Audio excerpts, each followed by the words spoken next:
Hello दोस्तों, स्वागत है आप लोग का अपने यूट्यूब चैनल में। सो गाइस, आज हम पढ़ेंगे डिप्लोमा फर्स्ट ईयर का फार्मास्यूटिकल केमिस्ट्री। सब्जेक्ट है फार्मास्यूटिकल केमिस्ट्री। इसका पहला चैप्टर पढ़ेंगे, इंट्रोडक्शन ऑफ फार्मास्यूटिकल केमिस्ट्री। इससे पहले जान लेते हैं कि इसके सिलेबस में पढ़ना क्या क्या है। बात करते हैं फर्स्ट चैप्टर की, तो इसमें पहले क्या क्या पढ़ना पड़ता है इसको पहले हम लोग देख लेते हैं, समझ लें। उसके बाद फिर अपना आगे का टॉपिक स्टार्ट करेंगे। तो चलिए देखते हैं इसका सिलेबस में पढ़ना क्या क्या है।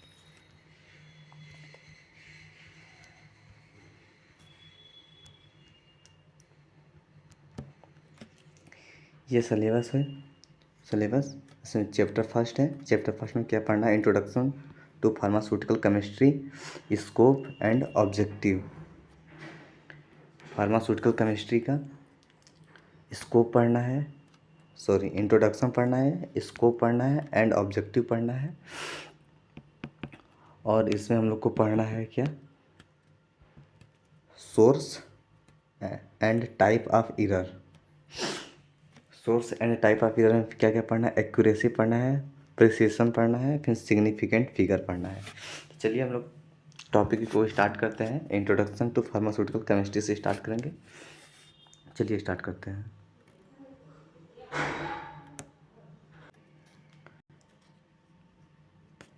ये पहला चैप्टर है, इसमें क्या क्या पढ़ना है पहले आइए देखते हैं। Introduction to pharmaceutical chemistry. पहले समझते हैं ये क्या होता है। फार्मास्यूटिकल और केमिस्ट्री क्या होता है? ये दो शब्द हैं। फार्मास्यूटिकल मतलब कि आपका हो गया फार्मास्यूटिकल प्रोडक्ट, या फिर कोई भी फार्मास्यूटिकल ड्रग, मेडिसिन, या फिर कुछ भी एनी। जो फार्मा, ये जो फार्मा शब्द है ये ड्रग से रिलेटेड है, ठीक है। फार्मास्यूटिकल एंड केमिस्ट्री, केमिस्ट्री का मतलब केमिकल होता है, रसायन होता है, ठीक। ये दो शब्द से मिल के बना हुआ है फार्मास्यूटिकल केमिस्ट्री। इसमें पढ़ना क्या क्या है आइए देखते हैं। फार्मास्यूटिकल, इसका डिफिनेशन है। अगर डिफिनेशन करके पूछता है तो आप इसको लिख दीजिए, कोई दिक्कत नहीं है, ठीक है। देखते हैं। Pharmaceutical chemistry is a branch of science, science या फिर chemistry in which we study about the design, synthesis, analysis and formulation of drug. Pharmaceutical chemistry science की या फिर केमिस्ट्री की वो ब्रांच है जिसके अंतर्गत हम लोग क्या पढ़ते हैं? Design, synthesis, analysis and formulation of drug. ये डिज़ाइन क्या होता है, सिंथेसिस क्या होता है, एनालिसिस क्या होता है एंड फार्मूलेशन क्या होता है, ठीक है। इसको समझते हैं। पहले पहले देखते हैं डिज़ाइन को। डिज़ाइन क्या होता है? डिज़ाइन का मतलब होता है एक रूप तैयार करना। जैसे कि बोला जाता है ना कि कोई डिज़ाइनर है, फैशन डिज़ाइनर, तो वो क्या करते हैं? उसको एक डिज़ाइन देते हैं। यहाँ बात करें फार्मास्यूटिकल केमिस्ट्री में कि किसको डिज़ाइन देंगे, तो वो ड्रग को डिज़ाइन देंगे। अपने माइंड में एक सेट करेंगे कि पहले ड्रग कैसा होना चाहिए उसको, या फिर कैप्सूल होगा, टैबलेट होगा, चूरन होगा, सिरप होगा, या फिर और साथ में ऑइंटमेंट होगा, क्या होगा और उसको कैसे कैसे बनाया जाएगा। ये पूरा स्टेप अपने माइंड में तैयार किया जाता है, या फिर एक सॉफ्टवेयर पे तैयार किया जाता है, या फिर कॉपी पे तैयार किया जाता है। उसको डिज़ाइन बोलते हैं, ठीक है। समझ गए आप लोग? अगर नहीं समझे तो आप लोग समझ लीजिए कि डिज़ाइन का मतलब होता है कि एक रूप उसको तैयार करना, सिर्फ रूप का तैयार करना, उसको प्रिपेयर नहीं करना। अगर हम नॉर्मल भाषा में बोलें डिज़ाइन, तो ऐसे आप लोग समझ लीजिए कि अगर हम लोग घर एक बनाते हैं तो उसका पहले एक डिज़ाइन तैयार करते हैं, एक मैप तैयार करते हैं अपने माइंड में या फिर कॉपी पे। यही क्या कहलाता है? डिज़ाइन कहलाता है, ठीक है। आइए बात करते हैं सिंथेसिस की। सिंथेसिस क्या होता है? सिंथेसिस का मतलब होता है कि बनाना। अगर हमको कोई भी नेचुरल चीज़ है, कोई भी नेचुरल प्रोडक्ट है, उसके जैसा अगर हमको बनाना है, ड्रग बनाना है, तो हम लोग क्या करेंगे? लैब में सिंथेसिस करेंगे, ठीक है। किसी भी प्रोडक्ट को सिंथेसिस करना या फिर आर्टिफिशियल तरीके से बनाना क्या कहलाता है? सिंथेसिस कहलाता है, ठीक। एनालिसिस, एनालिसिस का मतलब होता है जांच करना।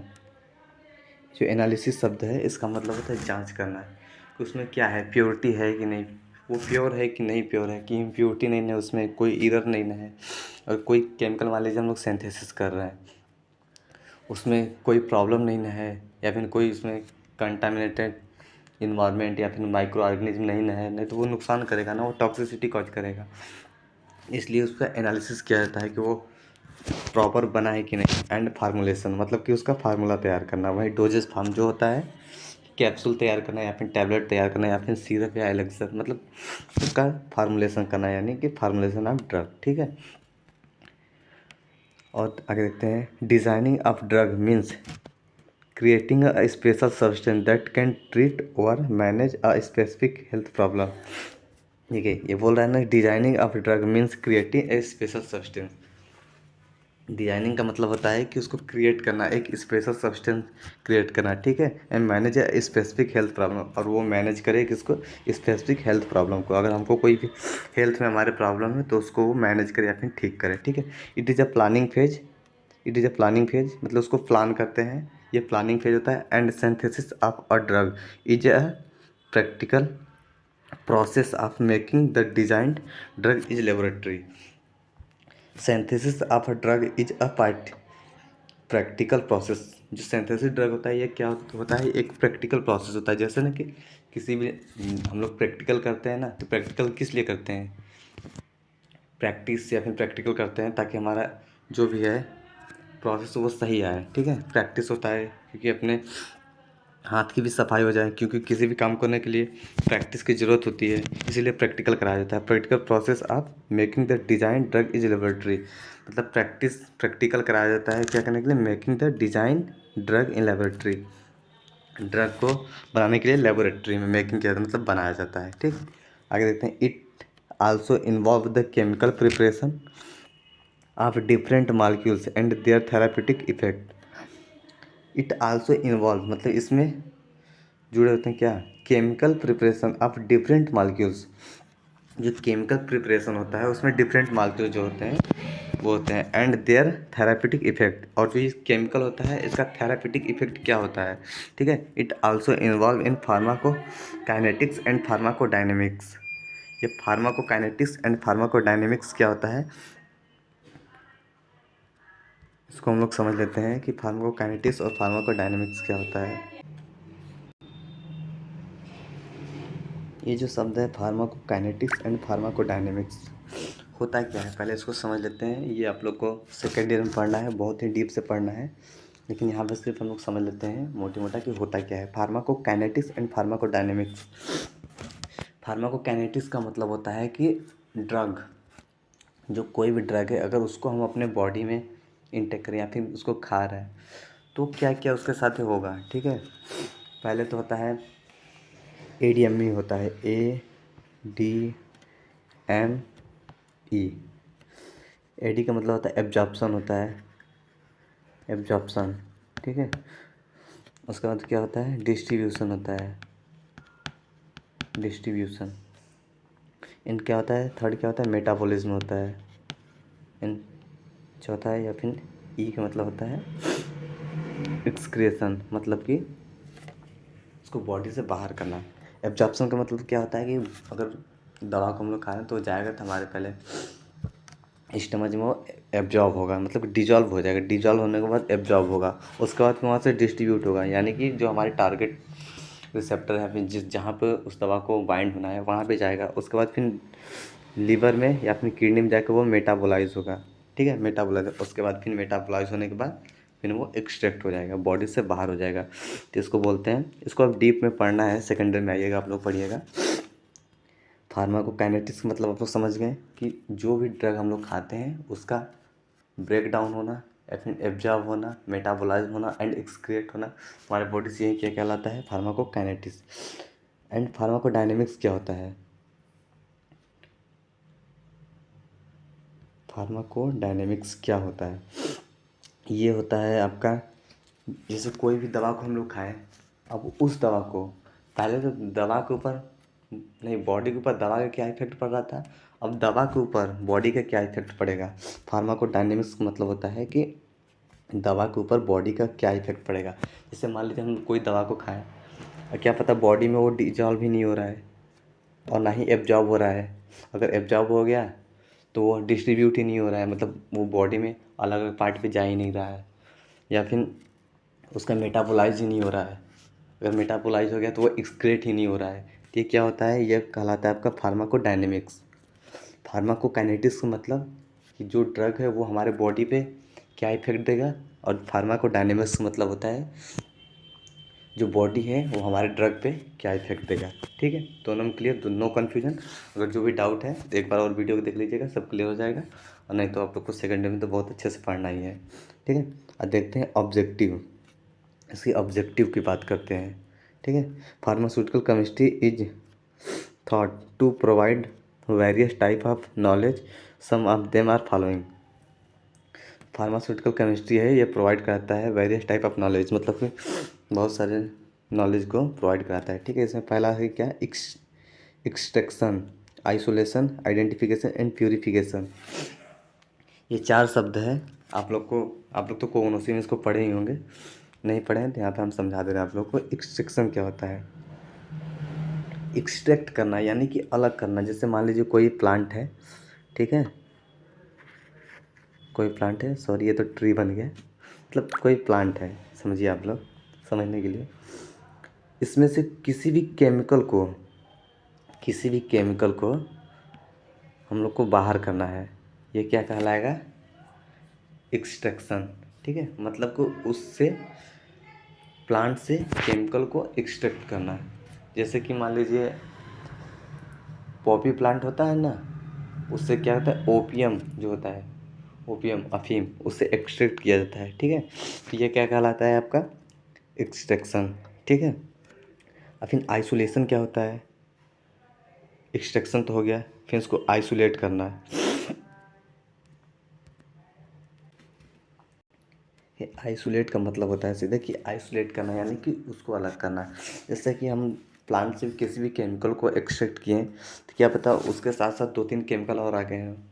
ठीक है, तो उसको क्या करना है, आइसोलेट करना, मतलब कि जो हमारा जैसे पॉपी प्लांट से हम लोग ओपियम को करते हैं ना, एक्सट्रैक्ट करते हैं, तो क्या पता उसमें और कोई केमिकल आ गया है, जैसे एल्कलाइड, टर्पनाइड, मतलब बहुत से केमिकल होते हैं ऐसे जो कि उसके साथ आ जाए, तो उसको हम लोग क्या करेंगे, आइसोलेट करेंगे, यानी कि दोनों केमिकल को हम लोग, जैसे ओपियम हो गया तो इसको अलग करेंगे, एंड जो दूसरा केमिकल है, जैसे मान लीजिए एग्जाम्पल के तौर पर एल्कलाइड है, तो क्या करेंगे, इसको अलग करेंगे। ठीक है, ये एल्कोलाइड है, मेरा पेन अच्छे से चल नहीं रहा है, आप लोग समझ जाइएगा, एल्कोलाइड। ठीक है, तो इसको दोनों को अलग करेंगे, ये क्या क्या कहलाता है आपका, आइसोलेशन। ठीक है, फिर देखते हैं आइडेंटिफिकेशन क्या होता है।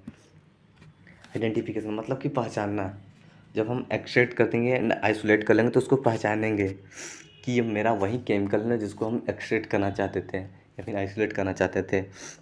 आइडेंटिफिकेशन का मतलब होता है सीधे सीधे पहचानना, जो मेरा केमिकल है उसको हम पहचान रहे हैं कि ये मेरा वही केमिकल है कि नहीं है। एंड प्यूरिफिकेशन यानी कि उसको प्योर करना, अगर उसमें कोई भी त्रुटियां हैं, जैसे इरर हो गया, जैसे कोई और केमिकल मिल गया, या फिर इन्वायरमेंट से उसको बचाना, या फिर कोई माइक्रो ऑर्गेनिज्म उस केमिकल में ना हो, तो इसलिए उसको क्या करते हैं, प्योर करते हैं, यानी कि प्यूरिफिकेशन करते हैं। ठीक है, चारों शब्द क्लियर है, नहीं क्लियर है तो एक बार वीडियो को स्किप करके, मतलब पीछे करके देख लीजिएगा, सॉरी स्किप बोल दिए, पीछे करके आप लोग देख लीजिएगा, समझ में आ जाएगा। ठीक है, आगे देखते हैं। Pharmaceutical chemistry is thought to increase the knowledge about extraction, isolation, identification and purification. बोल रहा है कि pharmaceutical chemistry is throughout to increase the knowledge, मतलब कि फार्मास्यूटिकल केमिस्ट्री क्या करता है, थॉट इंक्रीज, बढ़ाता है नॉलेज को, किसके, एक्सट्रैक्शन को, आइसोलेशन को, and identification and purification of drug को। ड्रग की एक्सट्रैक्शन करना, आइसोलेशन करना, आइडेंटिफिकेशन करना एंड प्यूरिफिकेशन क्या करना है, इसको क्या करता है, इस नॉलेज को क्या करता है, इंक्रीज करता है फार्मास्यूटिकल केमिस्ट्री। ऑब्जेक्टिव में पहला हो गया। ठीक है, दूसरा देखते हैं, drug discovery, for discovery of drug, मतलब कि नए नए ड्रग की डिस्कवरी करना होता है ना, जैसे कि डिस्कवरी चलती रहती है कि खोज हो रही है, तो वैसे क्या करना, ड्रग डिस्कवरी यानी कि नए ड्रग की खोज करना।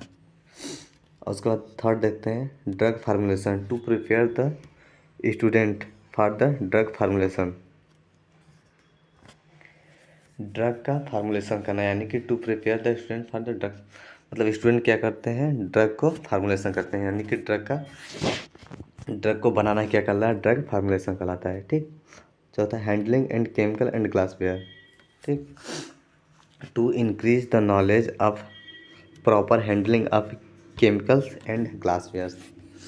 इसका ऑब्जेक्टिव मतलब इसका उद्देश्य में क्या क्या है कि handling of chemical and glassware, मतलब कि जो केमिकल है या फिर जो ग्लासवेयर्स हैं, ग्लासवेयर्स का मतलब होता है कि कांच के वो जो इंस्ट्रूमेंट होते हैं, जैसे आपका बीकर हो गया, फिर प्यूपेट हो गया, ऐसे जितने भी फाइनल हो गया। जितने भी आपके इंस्ट्रूमेंट है कांच वाले उसको क्या बोलते हैं, ग्लासवेयर बोलते हैं। And handling of chemical and glassware को हैंडलिंग करना मतलब कि प्रॉपर हैंडलिंग मतलब होता है कि उसको यूज करने आना चाहिए। जैसे कौन से केमिकल को कब यूज करना है या फिर कौन से ग्लासवेयर है कब यूज होगा। ठीक है, आगे देखते हैं एनालिटिकल टेक्निक पहले इसको हाँ देखते हैं। To teach the student analytical technique which require for analytical technique की बात करें हम लोग, यहाँ पे बात की जा रही है कि विच रिक्वायर फॉर एनालिसिस, मतलब कि एनालिटिकल टेक्निक बताया जाता है किस लिए, क्योंकि वो एनालिसिस कर सकें, किसी भी चीज़ की एनालिसिस कर सकें यानी कि जांच कर सकें। ठीक है, अगर नेक्स्ट देखते हैं treatment. To provide knowledge about proper use of medicines of treatment of disease, मतलब कि केमिकल के बारे में इसलिए बताया जाता है या फिर फार्मास्यूटिकल केमिस्ट्री को इसलिए बताया जाता है ताकि वो क्या है उनके पास नॉलेज रहे, प्रॉपर नॉलेज रहे एंड उससे क्या कर सके मेडिसिन अब ट्रीटमेंट डिजीज, मतलब मेडिसिन के थ्रू वो डिजीज को ट्रीट कर सके। ठीक है, समझ गए ना। आइए देखते हैं source and type of errors. Source and type of error. पहले एरर क्या होता है, source and type of error. पहले एरर को समझ लेते हैं एंड उसको फिर उसके बाद देखते हैं कि सोर्स एंड टाइप क्या कहते हैं। एरर्स का मतलब होता है त्रुटि। एरर्स जैसे आप लोग कभी लैपटॉप या फिर कंप्यूटर यूज करते हैं या फिर मोबाइल्स में ही बहुत से जब नेटवर्क नहीं रहता तो क्या लिखता है सीधे एरर। ये क्यों होता है, क्योंकि त्रुटि है, ये कनेक्शन नहीं हो पा रहा है अच्छे से या फिर जैसे हमारा नेटवर्क है उसमें प्रॉब्लम है कुछ, इसलिए वो एरर देता है। ठीक है, यहाँ पे वैसे की जा रही है कि व्हाट इज एरर। एरर क्या है, the difference between the measured and true value is called error. Difference between measure and true value, अगर कोई भी जैसे ट्रू वैल्यू है, ठीक है, जैसे कोई भी आपको एक दिया गया है, जैसे 5 ml आपको कोई भी केमिकल दिया गया है, ठीक है, अब उसको आप मेजर कर रहे हैं, ये ट्रू वैल्यू है आपका, लेकिन आप इसको मेजर कर रहे हैं तो आपका क्या आ रहा है 4.5 आ जा रहा है। ठीक है, ml आ रहा है, तो आप उसको 5 ml चाहिए ना, आपका ट्रू वैल्यू तो 5 ml है ना, लेकिन आपका क्या आ रहा है 4.5 मेजर वैल्यू। यही क्या कि जो आपका 0.5 ml आ रहा है ये आपका क्या है एरर है। ठीक है, एरर यही आपका क्या कहलाता है एरर या फिर त्रुटि। ठीक है, समझ गए आप लोग, अगर नहीं समझे तो आइए देखते हैं, आगे समझ जाएंगे हम लोग। ठीक, some major type of error. Errors के टाइप क्या क्या हो सकते हैं, एरर क्यों हो सकता है, जैसे यहाँ पे बात की है कि 5 ml है, अगर इसको हम लोग मेजर कर रहे हैं तो यह हमारा 4.5 ml आ रहा है। क्यों आ रहा है, कहीं से कहीं कमी हो रही है ना, उसको वो कमी कैसे कैसे हो सकती है इसको हम लोग समझते हैं। ठीक, देखते हैं calibration of weighing machine. Calibration of weighing machine, delay in calibration of wrong calibration lead to error. मतलब जो नापने की मशीन होती है या फिर जो वेट करने की मशीन होती है तो उसके हम लोग प्रॉपर मैनेज ना करें उसको, तो उसमें भी आपका सर्विसिंग, मतलब समझ रहे हैं आप लोग ने, जैसे कि गाड़ी चलती है तो उसकी सर्विसिंग होती है, वैसे जो वजन करने की मशीन होती है उसकी भी सर्विसिंग अगर प्रॉपर नहीं हो रही है तो उसमें भी क्या हो सकता है एरर आ सकता है। ठीक है, जब अगर उसकी सर्विसिंग अच्छे से प्रॉपर नहीं होगी, साल भर में एक बार करना है या फिर 2 बार करना है, उसको नहीं कर रहे हैं 2-2 3-3 साल तक नहीं कर रहे हैं, तो इसमें क्या होता है एरर आ सकता है, उसमें प्रॉपर नहीं हो पाएगा ना, अगर वजन करेंगे तो वो एरर ही आएगा। ठीक है, पहला हो गया। दूसरा देखते हैं इंस्ट्रूमेंटल एरर। सेकंड देखते हैं instrumental errors. Inaccuracy in the measuring instrument lead to error. जैसे मान लीजिए मेरे पास कोई मेजरिंग सिलेंडर है, ठीक है, मेजरिंग सिलेंडर है, तब इसको हम लोग इसमें हम लोग को इस पर पैमाना दिया रहता है, इसका जो भी मापने वाला रहता है। ठीक है, अगर यही गलत हो, इस पर प्रॉपर ना लिखा हो, इसका जो भी है पैरामीटर है 1 2 3 4 जो इस पर लिखा रहता है ये प्रॉपर ना हो, तो क्या होता है हम लोग को नापना रहेगा, इतना नापना है, जैसे कि यहाँ पे 5 ml दिया है, ठीक है, लेकिन ये लिखा नहीं, ये 4 पे ही, जैसे 4 ml पे ही 5 ml लिख दिया गया है, तब क्या होगा, इंस्ट्रूमेंटल एरर, मतलब कि इसमें एरर आ जाएगा। हम लोग सोचेंगे कि ये 5 ml है, लेकिन ये रहेगा कितना, 4 ml ही रहेगा। ठीक है, समझ गए, इंस्ट्रूमेंटल एरर ये हो सकता है। तीसरा हो गया इन्वायरमेंटल कंडीशन। एरर के इस इन्वायरमेंटल कंडीशन भी हो सकते हैं। कौन कैसे होगा, देखिए, चेंज इन टेम्परेचर, ह्यूमिडिटी और air pressure can affect the accuracy of measuring. ये चेंज कर सकते हैं क्या, कि चेंज इन टेम्परेचर, अगर टेम्परेचर चेंज हुआ है, ठीक है, टेम्परेचर मतलब समझ सकते हैं आप लोग, तापमान, जैसे इन्वायरमेंट का टेम्परेचर चेंज हुआ तो ये क्या कर सकता है, ये भी एरर कॉज कर सकता है। कैसे ये कॉज करेगा, जैसे कि टेम्परेचर अचानक से बहुत कम हो गया तो क्या होगा कि मॉइस्चर बहुत ज़्यादा एब्जॉर्ब कर लेगा। मॉइस्चर ऑब्जर्व जब कर लेगा तो क्या होगा कि वो उसका अलग ही, अगर किसी चीज़ को हम लोग वेट कर रहे हैं, वज़न कर रहे हैं, तो अगर 5 ml आ रहा है, अब उसमें बहुत ज़्यादा मॉइस्चर एब्जॉर्ब हो गया तो क्या आएगा, 5.1 या फिर 5.2 ml आ जाएगा। तो ये क्या कहलाएगा आपका, ये भी एरर ही कहलाएगा। ठीक है, change in temperature, humidity, humidity मतलब ह्यूमिडिटी मतलब होता है मॉइस्चर आपका, वो भी एब्जॉर्ब करेगा तो प्रॉब्लम होगा। ठीक है, अब एयर प्रेशर, जब हवा का दबाव लगता है, ठीक है, जब एयर प्रेशर लगता है तो उससे भी आपके वेइंग मशीन में अगर वेट कर रहे हैं किसी चीज़ का, वजन कर रहे हैं, तो उसमें भी प्रॉब्लम हो सकता है या फिर एरर आ सकती है। ठीक है, फिर आगे देखते हैं ह्यूमन एरर्स। ह्यूमन के द्वारा क्या एरर हो सकते हैं। ठीक है, the person handling instrument is not expert and not handling the instrumental properly. Human error कैसे हो सकता है, the person handling instrument is not expert, जैसे भी जो भी इंस्ट्रूमेंट को यूज करना है उसमें वो व्यक्ति एक्सपर्ट नहीं है। जैसे मुझे अगर किसी चीज़ को हैंडलिंग करना है या फिर किसी केमिकल को प्रिपेयर करना है, अगर हम उसमें एक्सपर्ट नहीं है तो हम उसको नहीं कर पाएंगे।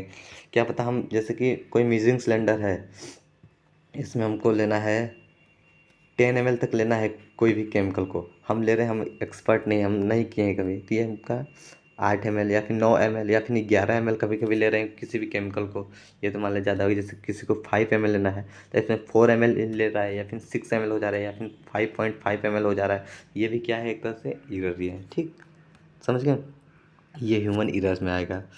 इंस्ट्रूमेंटल प्रॉपर मतलब जो भी इंस्ट्रूमेंट प्रॉपर यूज़ नहीं कर आता है उससे भी हो सकता है क्या, एरर। एग्जाम्पल देखें, इनकरेक्टली जीरोइंग द इंस्ट्रूमेंटल, उसको इंस्ट्रूमेंट प्रॉपर यूज नहीं करने आता है। ठीक है, आगे देखते हैं fluctuation of scale reading up to down due to air. Fluctuation मतलब कि उसमें फ्लक्चुएट कर रहा है, वो मूव कर रहा है, वो प्रॉपर स्टेबल नहीं है, तो इससे क्या होता है, इससे भी ड्यू टू एयर मतलब कि एयर के द्वारा वो फ्लैक्चुएट कर रहा है, तो इसके इसमें भी स्केल में रीडिंग में प्रॉब्लम हो सकता है। ठीक है, किसी भी चीज़ को हम मेजर कर रहे हैं उसमें भी वो हिल डोल रहा है तो क्या होगा, उससे भी एरर होने की चांस है। ठीक है, आगे देखते हैं नेक्स्ट, फ्रिक्शन, घर्षण जो होता है, friction in the moving object of the instrumental can lead to error. Friction in the moving object, अगर किसी भी ऑब्जेक्ट को हम रखें वो भी मूव कर रहा है, ये क्या कहलाएगा, ये भी instrumental can lead to error, ये भी इंस्ट्रूमेंट क्या करेगा, कॉज करेगा क्या, एरर। ठीक है, समझ गए। आगे देखते हैं 7 number, dust particle in the air, dust particle in the air में adhere stick to the balance and can lead to error. जो डस्ट पार्टिकल होते हैं एयर में भी अडेयर स्टिक चिपक जाते हैं, उससे भी क्या होता है, and to the balance and can lead to error, मतलब उसके बैलेंस को चेंज करते हैं और इससे भी क्या होता है, एरर कॉज होता है। ठीक, अगर gravity effect the balance, next point है gravity effect the balance use to hilly area. जो ग्रेविटी होता है यहाँ पे सब जगह एक समान नहीं होता है, आप लोग सुने होंगे कहीं पे ग्रेविटी बहुत ज़्यादा लगता है, कहीं पे बहुत सा कम लगता है। जो हिली एरिया, जो पहाड़ी एरिया है, वहाँ पे ग्रेविटी इफेक्ट द बैलेंस मतलब वहाँ पे बहुत ज़्यादा ग्रेविटी होती है हम लोगों के पीछे। ठीक है, area, so it need to recalibration each time अब it shifted to other place. अगर आप किसी अदर प्लेस पे शिफ्ट हो रहे हैं तो उसको क्या करें, रिकैलिब्रेशन मतलब कि उसको एक बार अच्छे से जैसे इलेक्ट्रिक मशीन होता है तो उसको मैनेज किया जाता है ना, वैसे ही उसको रिकैलिब्रेशन उसको बोला जाता है। तो उसको रिकैलिब्रेट करके फिर ही आप किसी भी चीज़ को वजन करिए या फिर मेजर करिए, ठीक है। Some time even standard height have error. जो सम टाइम होता है स्टैंडर्ड होता है उसमें भी प्रॉब्लम हो सकता है, ठीक है। आइए देखते हैं टाइप ऑफ एरर। डिटर्मिनेशन मतलब टाइप ऑफ एरर, एरर के कितने प्रकार के होते हैं। एरर के भी प्रकार होते हैं। ऊपर तो समझ लेंगे हम लोग एरर क्या होता है, लेकिन इसके भी प्रकार हैं। डिटर्मिनेशन या फिर सिस्टेमिक एरर। सिस्टेमिक एरर क्या होता है समझते हैं उसको। This is a type of error which reason of error is known and the person is doing analysis can prevent or minimize the sorry ये गड़बड़ हो गया थोड़ा।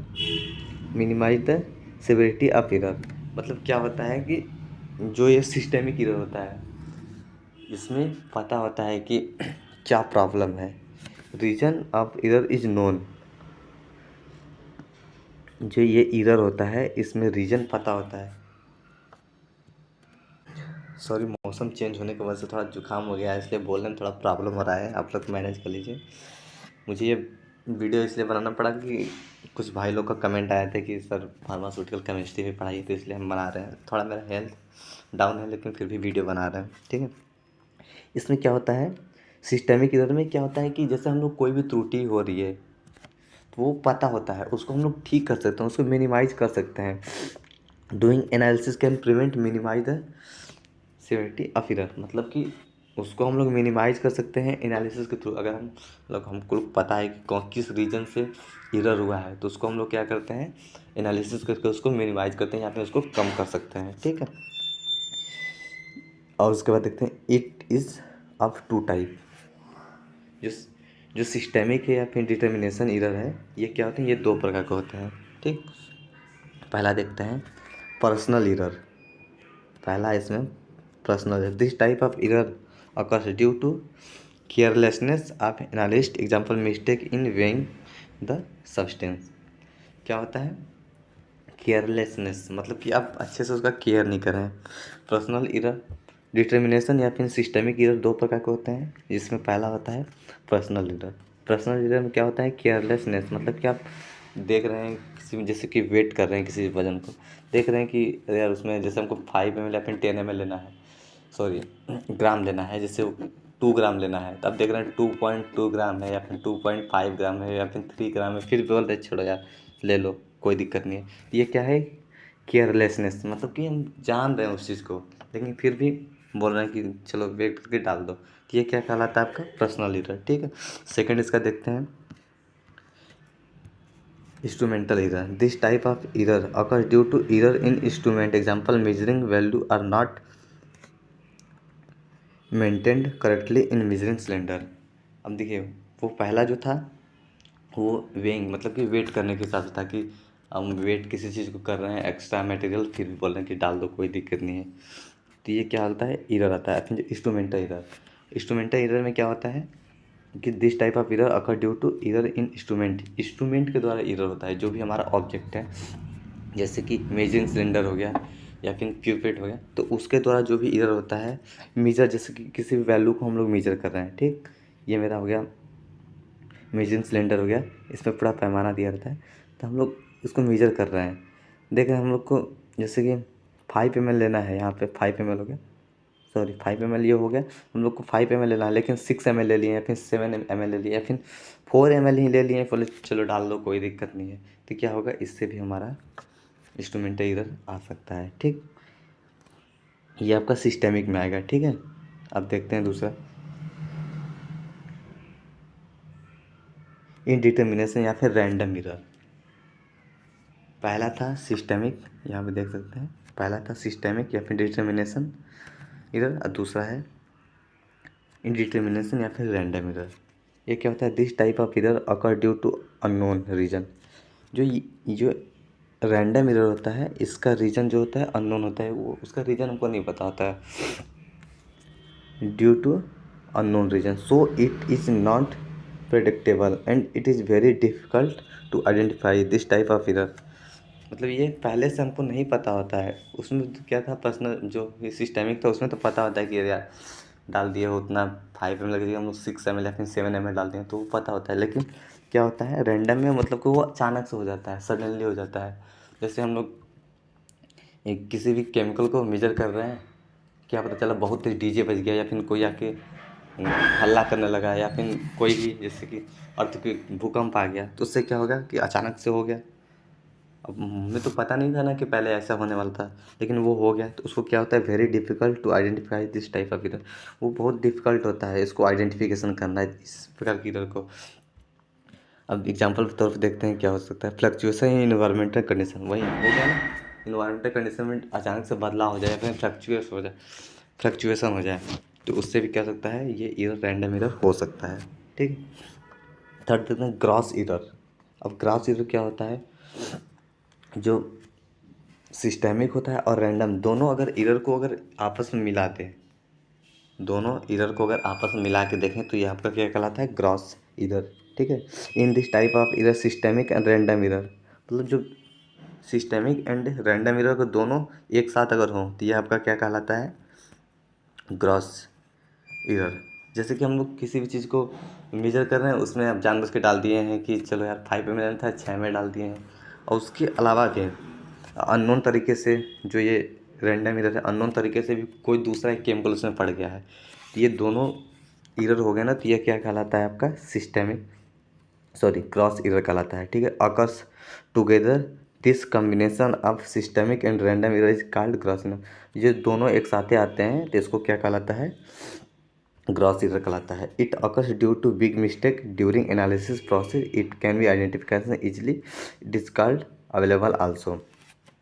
It occurs due to big mistake during analysis, ये बड़ा mistake हो सकता है कि एनालिसिस प्रोसेस के through, it can be identified easily, इसको इजिली आसानी से पहचान सकते हैं। It is called avoidable also, इसको हटा भी सकते हैं, अवॉइड भी कर सकते हैं। ठीक। Source of gross error, gross error के क्या क्या सोर्स होते हैं। ठीक है। सोर्स ऑफ एरर की बात करते हैं तो इसमें पहला है आपका नोटेशनल मिस्टेक। नोटेशनल मिस्टेक क्या होता है, सॉरी नोटेशन, इसमें क्या मतलब, जैसे कि भी कोई भी एक कंटेनर है, ठीक है, इसमें हम लोग रखे हैं HCl रखे हैं, ठीक है, और हम लोग गलती से इसमें ले आके H2SO4 डाल दिए, ठीक है, तो ये एरर आपका क्या कहलाएगा, नोटेशन मिस्टेक। यानी कि उसमें कोई और केमिकल था, कोई और केमिकल है, यहाँ पे H2SO4 है, इसमें डाल दिए क्या हम लोग ला के HCl, तो ये क्या कहलाएगा, नोटेशनल मिस्टेक, या फिर ये एरर का ही टाइप है। ठीक है।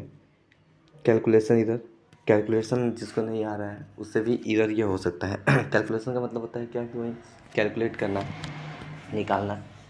अगर जिसको प्रॉपर नहीं कैलकुलेशन आता है उससे भी ये प्रॉब्लम हो सकता है। ठीक है। रॉन्ग सैंपल साइज, मतलब कि रॉन्ग सैंपल साइज का मतलब हो गया कि जैसे कि हमको लेना था एक लिमिट टेस्ट में, आपको जैसे 10 ml लेना होता है सैंपल, तो वहाँ पे आप लोग 15 ml ले लें। ठीक है। ये जो आपका सैंपल गड़बड़ लिए, ये आपका क्या कहलाएगा, रॉन्ग सैंपल साइज, मतलब कि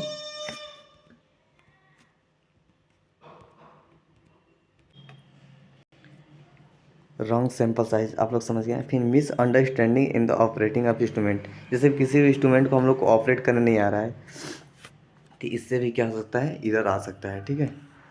ट्रांसक्रिप्शन मिस्टेक, ट्रांसक्रिप्शन मिस्टेक का मतलब होता है कि जैसे कोई, ट्रांसक्रिप्शन मिस्टेक मतलब होता है कि जैसे कोई भी केमिकल दूसरा डालना था, उसके जगह हम लोग कोई और केमिकल डाल दें, हम बोले कुछ और, अगला कर रहा है प्रोसेस या फिर मेजर कर रहा है तो उसमें वो कोई और केमिकल डाल दिया। जैसे हम लोग बोले कि एग्जाम्पल के तौर पर सोडियम डालना है, वो पोटेशियम डाल दिया, तो इससे भी क्या हो सकता है, एरर आ सकता है। ठीक है।